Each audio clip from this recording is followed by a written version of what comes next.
I was sent this CO2 and smoke detector, and this thing is amazing. I'm standing in front of my refrigerator because it actually has a magnet on it. Also comes with a plug. I'll show you how to interchange it. But first, let's go ahead and stick it on because you can take this with you when you travel. You can also just use it at your house. It has 120-hour battery power to it. And then right when you turn it on, I'm gonna get up close with it, you can see it will tell you any level you have of carbon monoxide, which is good that it's at 0. And then you have your humidity level, and then you also have your temperature. So you can change your screen brightness, and then you can change the sound on it as well. So if you want it to be super loud, you can do that. And then you have your battery level up here.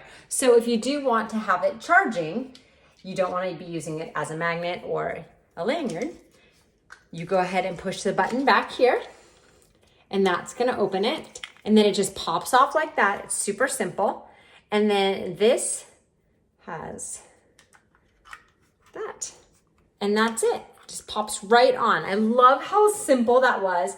And then once you plug this into the wall, it stays charged. So if you want to just keep this in your house as your smoke detector and your CO2 monitor, it's going to be charged all the time. You don't have to worry about battery life with it. But if you're going to travel and you want to pull it out of the wall and take it with you to go, you have that really nifty magnet with it. So I think this is absolutely genius. I am so excited to have this, and I think you're going to love it as well.